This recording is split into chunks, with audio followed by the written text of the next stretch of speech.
એકતા તો કોઈ પણ જગ્યાએ હોય બહુ ઈચ્છનીય છે.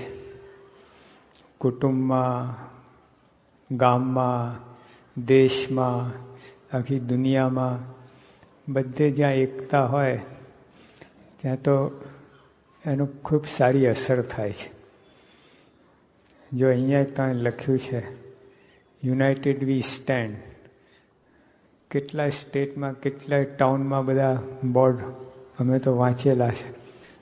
એટલે એવી રીતે એકતા કુટુંબની અંદર હોય એ તો સ્વાભાવિક છે, ખૂબ કામ કરે.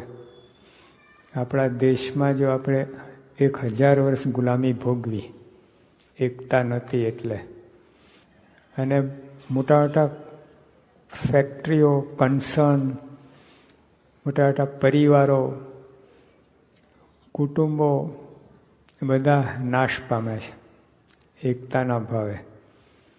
હવે મુંબઈમાં એક કુટુંબ હતું, 125 માણસ રોજ બપોરે એક સામટા જમતા. 7 ભાઈઓનું કુટુંબ હતું રોજના. એમાં જ્યાં ફૂટફાટ થઈને બધું થયું, આજે નામ નિશાન નથી. તો બોમ્બેમાં જ્યાં 1 ઇંચ જગ્યાનો ભાવ, વાર નહીં, ફૂટ નહીં, ઇંચ, એવી જગ્યા એમનો શોરૂમ હતું. કાલા ઘોડા વિસ્તાર છે ત્યાં, બધું સાફ. એટલે જે આપણા કુટુંબમાં એકતા હોય તો બહુ ઈચ્છનીય છે. પહેલાં પહેલું એની એકતા હોય કુટુંબની અંદર તો આપણને સુખ શાંતિ રહે. ભલે ગરીબી હોય, મુશ્કેલીઓ હોય, દૈહિક મુશ્કેલીઓ હોય, જોબ ના હોય, બધું એવી ઘણી મુશ્કેલી હોય, પણ જો એકતા હોય કુટુંબમાં, બાળકો, માતા પિતા ને બાળકો બધામાં જે એકતા હોય તો એ લોકો એવા કઠિન દેશ હોય, કઠિન સમય હોય તો પણ આરામથી પસાર થઈ જાય. કોઈ કજિયો ક્લેશ ના થાય, બધાને આમ એકબીજાની હૂંફ રહે. જેમ શિયાળો હોય છે ને, જે આપણે સગડી પાસે બેઠા હોઈએ કે આનંદ રહે, એટલે એવી રીતે એકતા રૂપી સગડી, એની હૂંફ આપણને મળે. અને આ મુશ્કેલીઓ, ઠંડી એ મુશ્કેલીઓ એવી હોય, પણ જો એકતા હોય તો આપણને ગમે એવું કુટુંબ હોય, ગરીબ હોય, આમ દુઃખી હોય, દુઃખી એને શારીરિક મુશ્કેલીઓ હોય, આર્થિક મુશ્કેલીઓ હોય, સામાજિક હોય, કૌટુંબિક હોય, બધું. પણ જો કુટુંબની અંદર ત્યાં એકતા હોય તો સુખ શાંતિ રહે, વાંધો ના આવે. પણ એ જો ના થાય તો ગમેલા પૈસા હોય, અમે તો જો અહીંયા જ આપણે આપણા સત્સંગની અંદર પણ કેટલા અમને મળ્યા છે. પતિ પત્નીને એકતા ના હોય, પૈસા અઢળક, ખૂબ પૈસા, અને મોટલો હોય ને, જોબ હોય ને, બધી શારીરિક સંપત્તિ હોય, બધું જ હોય, પણ એકતા ના હોય ને ક્લેશ, દુઃખી. આમ કારણ વગર કોઈને સુખ જ ના આવે. એકબીજાને જુએ ને દુઃખી થાય, એકબીજાને જોઈને સુખી થવાને બદલે આમ મન ખાટું થાય, એલર્જી થાય. તે કામનું શું બધું. એટલે જો એકતાની વધારે જરૂર છે. પૈસા કરતાં, તમે પદાર્થો કરતાં, બીજું બધું કરતાં એકતાની જરૂર વધારે છે. પૈસાની જરૂર છે, આપણે ના નથી કહેતા, પણ એના કરતાં એકતાની વધારે જરૂર છે. અમે તો જોયા છે, પૈસાની ખેંચવાળા પણ સુખી ક્યારે? એકતા હોય તો. પૈસા ઢગલા હોય પણ જો એકતા ના હોય કુટુંબમાં, પતિ પત્ની ના બને, પેરેન્ટ્સને ચાઇલ્ડને ના બને, ચાઇલ્ડને અંદર ના બને, ના તો સુખ ના આવે, શાંતિ ના રહે. અને પછી એકતા હોય ને તો એને લીધે રક્ષણ થાય, કુટુંબનું પોષણ થાય ને વિકાસ થાય. કુટુંબની એકતા, પરિવારની એકતા હોય આપણે, તેની અંદર શું થાય? ઇન્ડિવિજ્યુઅલ, એક વ્યક્તિગત અને સામૂહિક, આખું કુટુંબનું રક્ષણ થાય, વિકાસ થાય, પોષણ થાય. રક્ષણ કેવી રીતે? બધા હળી વળીને રહે, નહીં તો ઓલા કોઈ મેમ્બર ઘરમાં નીકળી જાય, જતો રહે, કંઈ ગાંડો થઈ જાય, કામ કંઈ તકલીફ આવી જાય, એવું થાય. પોષણ શું? જવું હોય ને, જો અત્યારે જેટલા ઇનામ લઈ ગયા ને બધાને જેને કુટુંબની અંદર એકતા હોવી જ જોઈએ. હા, અંદર હોય જ, તો આ પરિણામ ના આવે તમારે. જ્યાં સ્વામીની વાતો મુખપાઠ કરવી, આ જમાનામાં ને આ દેશમાં મુખપાઠ, અહીં તો પદ્ધતિ જ નથી મુખપાઠની. અમારા સ્કૂલો અમે ભણતા તે વખતે નહોતી. મુખપાઠ આ લોકો માનતા જ નથી. સમજણ એવું બધું કરીને એ દેશમાં જે સ્કૂલોમાં છોકરાઓ ભણતા હોય ત્યાં મુખપાઠનો રિવાજ જ ના હોય. એ લોકો મુખપાઠ કરે અને ઓલો નાનો આટલો 203 વાતો સ્વામીની અને કેટલા 80 શ્લોક ને આ બધું કેટલું બધું કહે. એના કરતાં ઇનામ વધારે લઈ ગયું. એ કંઈ નાખે, એ કંઈ નાખે, કંઈ બધું તણ બધું. તો જો કહેવાનું શું કે જો આ એકતાથી શું થાય, બધા સભ્યોને છે ને અનુકૂળતા આવે સત્સંગ કરવાની. અને સત્સંગ સારી રીતે થઈ શકે. ભલે પૈસાની ખેંચ હોય, મુશ્કેલ બધું હોય, પણ જો એકતા હશે ને સત્સંગનું સુખ આવશે, સત્સંગનો વિકાસ થશે. આગળ તમે અંદર ક્રિએટિવિટી આવશે, નવું નવું તમે કંઈ સૂઝ પડશે તમને કરવાનું. તો સેવામાં બરકાય, સેવા બધા આપતા હોઈએ છીએ તો એ સેવાની અંદર પણ ખૂબ તમે આગળ વધી શકો. એકતાની બહુ જ જરૂર છે ખરેખર. એકતાને કારણે એના અભાવે બધું જ હોવા છતાંય માણસ દુઃખી હોય. એટલે સુખી થવા માટે એકતાની વધારે જરૂર છે. તો એ આપણે કેવી રીતે આવે? હવે એકતા થાય કેવી રીતે? તો સૌથી પહેલાં તો એને સમજણ આપવી પડે. દુઃખી કુટુંબ ને સુખી કુટુંબની. નાના બાળકો ત્યાંથી જ એને સમજાવવું પડે. મોટા થયા પછી ના સમજે. નાનો હોય ને ત્યાંથી એને સમજાવવું કે જો ભાઈ હેપી ફેમિલી, બ્રોકન ફેમિલી, એ બધા એને સમજાવવું પડે. અને આપણે તો સત્સંગ છે, બાપા છે આપણા મધ્યમાં, એટલે આપણે તો હોય જ નહીં. કુટુંબમાં એકતા થાય જ જો એને સવરો ઉપયોગ કરો સત્સંગનો અને સમજીને એની ટેકનિક અપનાવો તમે, તો કુટુંબને એવી સરસ એકતા થાય ને અક્ષરધામ ઉતરી પડે. બોલો, કુટુંબને અક્ષરધામનું સુખ આવે. એ ચાર એકબીજાને જોઈને આનંદ થાય, એકબીજાને મુક્તો સમજે. હવે રાજકોટના કૃષ્ણજી અદા હતા, એમના દીકરા વૈજનાથભાઈ હતા.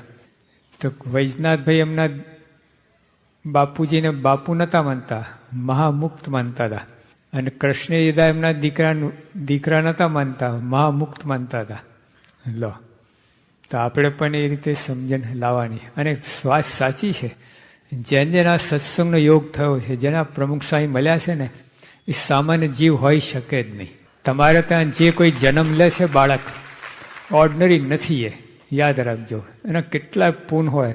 સ્વામીની વાતમાં લખ્યું, કરોડ યજ્ઞ કરીને, કરોડ તીર્થ કરીને, કરોડ વ્રત કહીને, કરોડ દાન કહીને, એવા કરોડ બધા સાધનો કહીને જે ભગવાન જે સંતને પામવા હતા એ મળ્યા છે. હવે આટલા બધા કરોડ યજ્ઞ ક્યાં કરવાના હતા આપણે? આજનો એક યજ્ઞને પાટલો લખાવાતી નથી. તો યજ્ઞને કરોડ યજ્ઞ ક્યાંથી કરો? પણ એ બધું કરીને આવ્યા છે આપણે, ત્યારે આ પ્રમુખ સ્વામીનો યોગ થયો છે. તો આપણે ઘરે જે બાળક જન્મે છે ને ઓર્ડિનરી જીવ નથી. સ્વભાવ તો હોય, એ વસ્તુ જુદી છે. સ્વભાવની એ તો બહુ મોટી સાધના છે, પણ એના પૂર્ણ હોય, સત્સંગનો યોગ થયો ને એ બહુ મોટી વાત. એટલે સ્વામિનારાયણ ભગવાને કહ્યું છે પ્રથમના 24ના વચનાત્મા કે સત્સંગમાં ન ઘટે એવો સ્વભાવ હોય. લવે કેવી વાત કહેવાય. ન ઘટે એવો સ્વભાવ હોય તો પણ એનો અતિશય ગુણ લેવું. આ કેવી રીતે બને? ન ઘટ્યો સ્વભાવ, એનો અતિશય ગુણ. પછી મહારાજ કારણ બતાવે છે કે એના કેટલાય જન્મના પૂન છે, એટલે આ સત્સંગનો યોગ થયો છે, એટલે એનો ગુણ લેવું. અતિશય ગુણ નહીં, અતિશય ગુણ લેવાનું. કેવી બુદ્ધિની હવે સવારે હમણાં 4 વાગે વાત કરી હતી, એના જેવી વાત થઈ કે નાનામાં નાનો હોય એને આપણા કરતાં મોટો માનવો, એના દાસના દાસ થવું, એની આગળ આપણે કૂચા લો. તો જે આ સત્સંગની અંદર સત્સંગનો ઉપયોગ તો એકતા થાય જ કુટુંબની અંદર, સવરું પડે તો એટલું સરસ છે સત્સંગ. એકબીજાને મોટા માનવાનું વાત ક્યાં, પછી ઝઘડો થાય જ ક્યાંથી? દીકરો હોય બાપને મોટા માને, બાપ હોય દીકરાને મોટા માને પોતા કરતા, ક્યાં પ્રશ્ન? અને એ રીતે હેન્ડલિંગ કરે. ત્યારે જો સ્વામિનારાયણ ભગવાન છે ને, એમને સંતોને પૂછ્યું, અંદર અંદર આંટી પડી ગઈ હતી, મહારાજે કહ્યું કે જે પાડા ખારની જેમ આંટી રાખે એ સાધુ કહેવાય? આટલું જ પૂછ્યું. સંતો સમજી ગયા, ના કહેવાય. બસ એથી વધારે કંઈ ધમકી ફાયરિંગ આપવાની જરૂર નથી, લાકડી લઈને મારવાની જરૂર નથી, આટલું જ કહેવાય. સમજી ગયા. મૂળ સમજાવવાનું જ હતું ને, તે મારો ટીપો ને બધું કરે તો સમજે નહીં તો શું કામનું? સમજ જાય, એને ખબર પડી કે આ મારી ભૂલ થઈ છે, બસ એટલું જ. એ રીતે હેન્ડલિંગ કરવું જોઈએ. અને માણસ માત્ર ભૂલને પાત્ર, ભૂલ તો થવાની છે, એકવાર નહીં 7 વખત ભૂલ થશે, પણ માફી આપવાની છે આપણે. યોગી આપણે અમને બધાને કેટલી વાર માફ કર્યા છે, પ્રમુખ સાંઈ કેટલી વાર માફ કર્યા છે. કેટલા મોટા મોટા ગુના હોય, ભૂલ થઈ, પણ પ્રમુખ સાંઈ આમ એની આ નિષ્કપટ થઈ જાય, માફ કરી દે છે. તો જો આપણે પણ આ કુટુંબની અંદર આપણે આપણા બાળકોને સમજો. તમે આપણે એના જેટલા હતા, એની ઉંમરના હતા, આપણે નહીં તોફાન કરતા હોઈએ, અને આ અવસ્થામાં નહીં કરે તો ક્યારે કરશે? 80 વર્ષ પછી તોફાન કરે? તો જે એની બાળ અવસ્થામાં જે ગુણ હોય બધું કરે. ઘનશ્યામ મહારાજ ભગવાન નાના હતા તો એવું બધું કરેલું છે એમને, એવા બાળ ચરિત્રો. એટલે બાળક તરીકે હોય એટલે બાળ ચરિત્રો એ રીતના જ કરે. તે વખતે બધું કંઈ પીડતા ના બતાવે. એટલે આપણે પણ સમજવાનું છે. જો કુટુંબ એકબીજાને સમજી શકે ને, આખી દુનિયામાં તકલીફ જ આ છે. એકબીજાને સમજતા નથી. પોતાની દ્રષ્ટિએ જોવા જાય અને સમજાવવા જાય સામે માણસને, એમાં તકરાર થાય છે. કોર્ટ કચેરી, છૂટાછેડા, આ તે બધી ધમાલ થાય છે. એટલે એકબીજાને સમજી શકે ને, અહીંયા જ સ્વર્ગ થઈ જાય. બોલો, નથી થતું. અને કુસ્તી થાય છે. એટલે પછી બધા આ વર્લ્ડ વોર જેવી, second world war, first world વોરનું કારણ શું? એકબીજાને સમજી શક્યા જ નથી. હિટલરે આખું ઓલી ઉપર ગયું કે જેટલા જીવ્સ છે એને સાફ કરી નાખ્યા, 60 લાખને મારી નાખ્યા એને. અરે માણસ છે, શું તમે વાત કરો છો? એ દ્રષ્ટિ જોવા જાય તો જો માણસ પશુમાં છે ને, સિંહ છે બીજા સિંહને નહીં મારે, વાઘ છે બીજા વાઘને નહીં મારે, સાપ છે બીજા સાપ નહીં મારે. માણસને ઉડાડી દે, આવું કરે. એટલે બુદ્ધિનો ઉપયોગ જ ખોટો થાય છે. બુદ્ધિનો ઉપયોગ સંપ કરવામાં થવું જોઈએ, એકતા કરવામાં થવું જોઈએ, બીજાને મદદરૂપ થવામાં કરવું જોઈએ, બીજાને મુશ્કેલી દૂર કરવામાં બુદ્ધિનો ઉપયોગ. એને બદલે ઊંધું થાય છે. બીજાને વિઘ્ન કરે, બીજાને આડા પડે, બીજાનું બગાડે, અને એ રીતે રાજી થાય પોતે. બીજાને હરાવીને પાછા પાડીને રાજી થાય છે. શીશામાં ઉતારે, પછી ઉપર બૂચ મારીને બંધ કરી દે.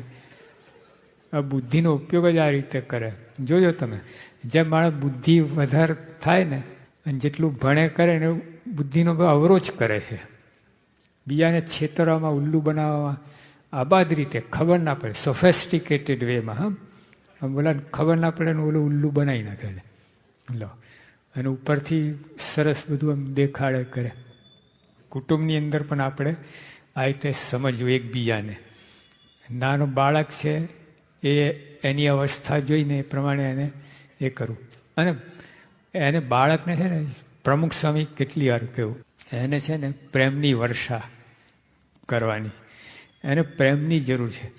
જો તમે એને લખ્યું છે every heart response to tender love. લો, ગમે કઠણીઓ હોય તોય તમે એને વશ કરી શકો પ્રેમને દાવે. હાથી હોય ને, હાથી, એને પણ તમે પોતાના વારથી બાંધીને દોરી શકો. પ્રેમના એટલી તાકાત છે. બોલો, લખેલું છે. એલિફન્ટ, એને તમે પોતાના વારથી બાંધીને લીડ કરી શકો. કેવું કે પ્રેમ કેટલી સ્ટ્રોંગ વસ્તુ છે.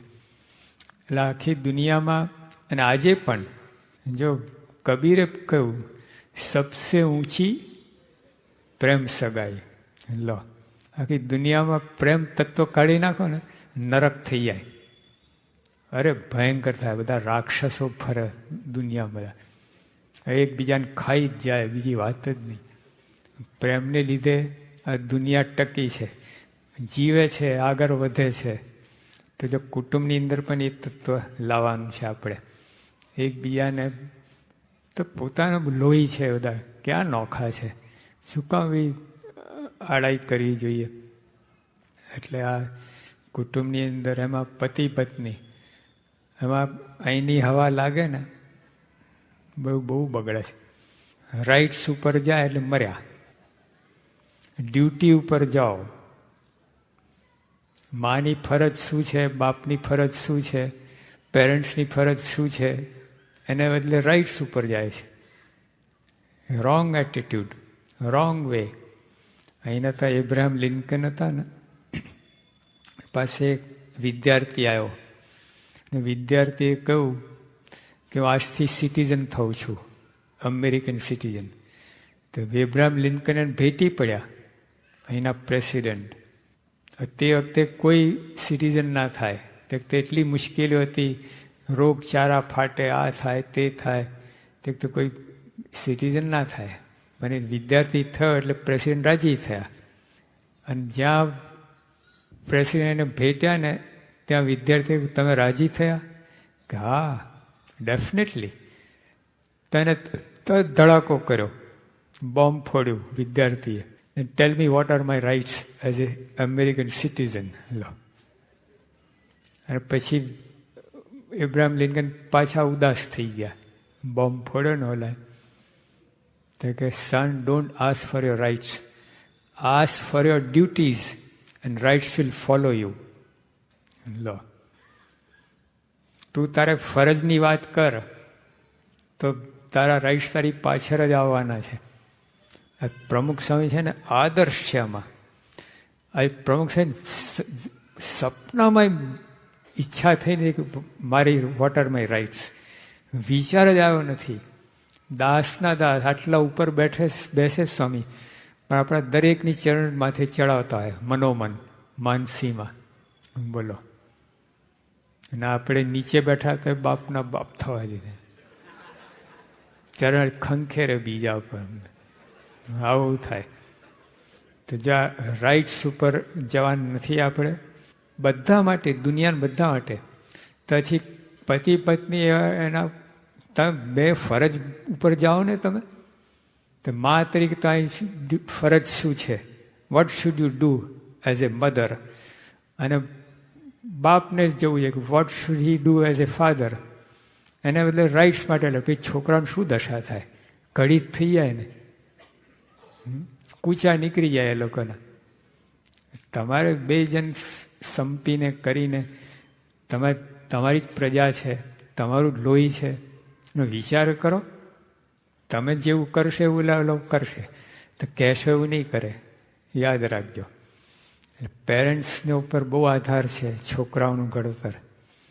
પેરેન્ટ્સની જવાબદારી બહુ છે. એ લોકોએ સમજવું, થોડું જતું કરવું પડે, થોડા પોતાના મોજ શોખ સબ જતું કરવું પડે, સંયમ રાખવું પડે, થોડું બધું જરા ડિસિપ્લિનમાં રહેવું પડે, બધું કરવું પડે. તેમાં સુખ શાંતિ રહેશે. ઓલું બધું આનંદ કરશું ને આપણે, આનંદ કરશું, મજા આવશે, ઇન્દ્રિયોને લાલ લડાવશે, પણ એની અંદર કંઈ મનના ભૂકા નહીં કરશે. હા, જે અંદર ક્લેશ ઘૂસ્યું અંદર કુટુંબની અંદર, મહા મુશ્કેલી થશે. એટલે આપણે એ રસ્તે જવાનું જ નથી.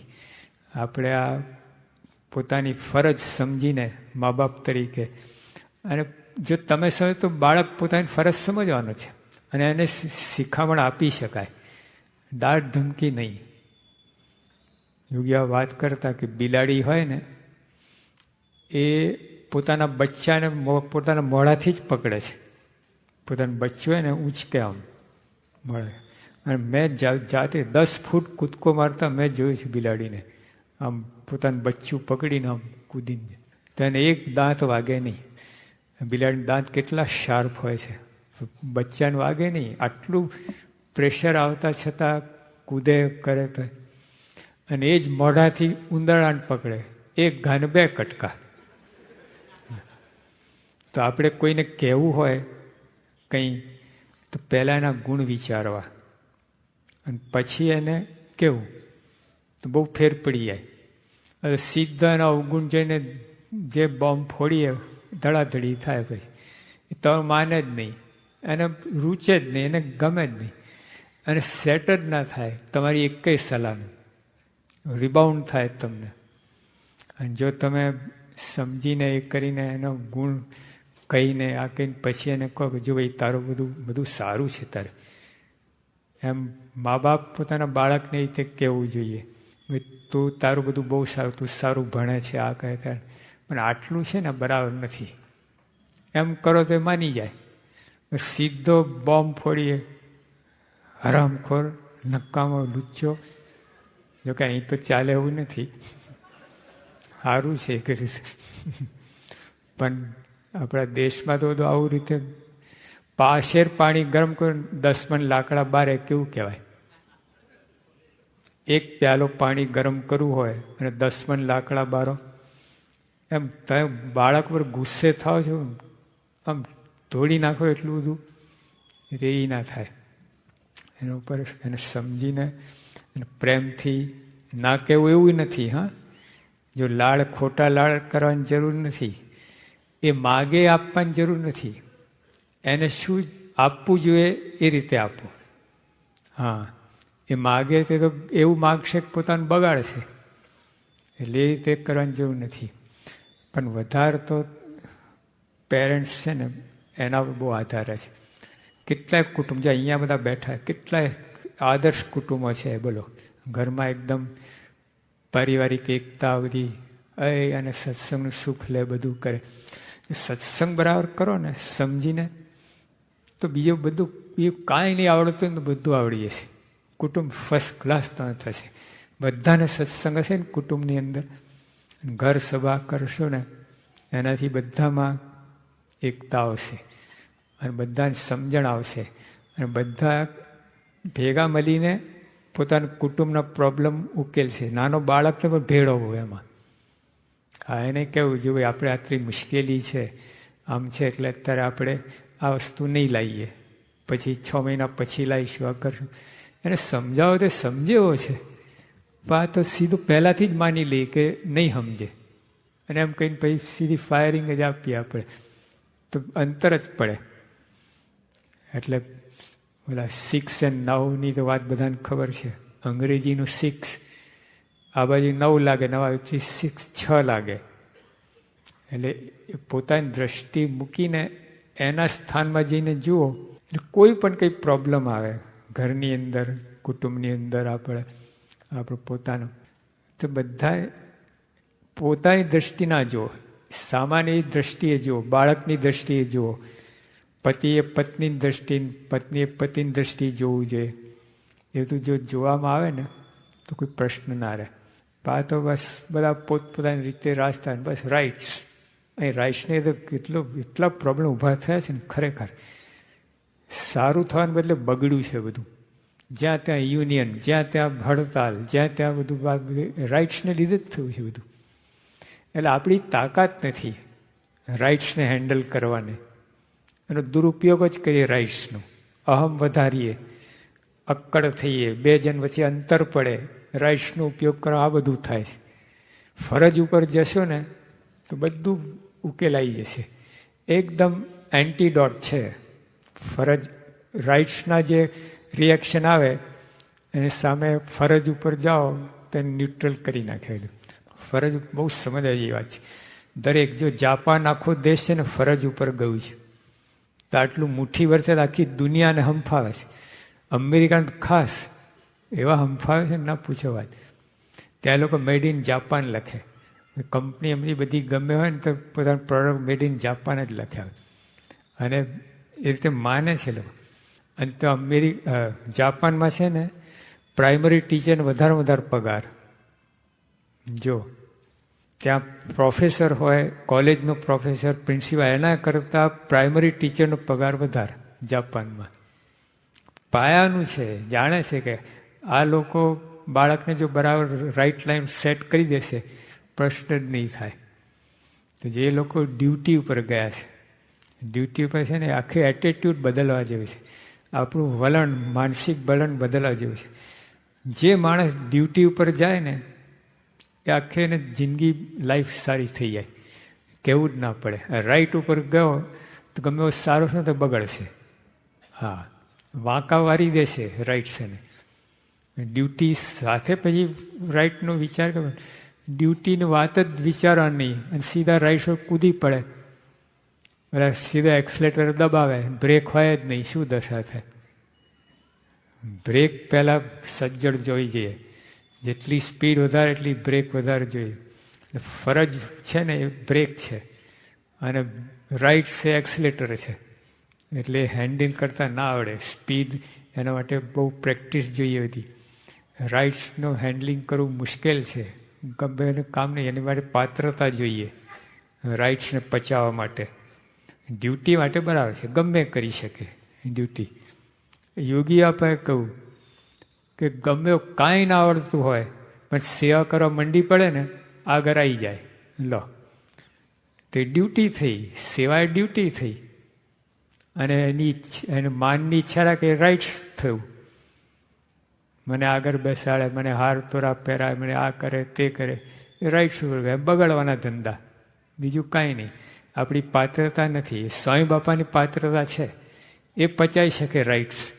પણ રાઇટ્સનો વિચાર જ નથી આવતો એમને, સપનામાંય નહીં.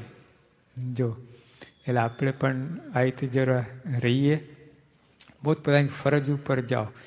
બાળકોને ત્યાં એમની ફરજ શીખવાડો, અને શ્રમનો મહિમા શીખવાડો, અને મહેનત કરવા શીખવાડો એને, અને પોતાના પગ ઉપર એ રીતે શીખવાડો એને. અને તમે પણ પોતે પોતાની ફરજ ઉપર જાઓ કે મા બાપ તરીકે આવી ફરજ શું છે, મા તરીકે, બાપ તરીકે, પતિ તરીકે, પત્ની તરીકે. એના પર જો આપણે જઈશું ને તો આપણા કુટુંબની અંદર એકતા આવશે, અને સ્વર્ગ થઈ અક્ષરધામનું સુખ આવશે. સહેજાનંદ સ્વામી મહારાજ.